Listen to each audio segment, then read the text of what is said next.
Asia cup ক্রিকেটের আজকের খেলায় ইন্ডিয়া পাকিস্তানের বিপক্ষে 7 উইকেটে জয়লাভ করেছে।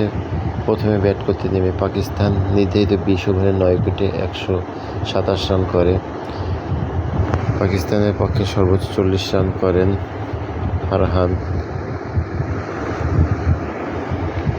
ইন্ডিয়ার পক্ষে 3টি উইকেট পান কুলদীপ যাদব, 2টি করে উইকেট পান জাসপ্রীত বুমরাহ ও অক্ষর প্যাটেল, 1টি করে উইকেট পান হার্দিক পান্ডিয়া, চক্রবর্তী।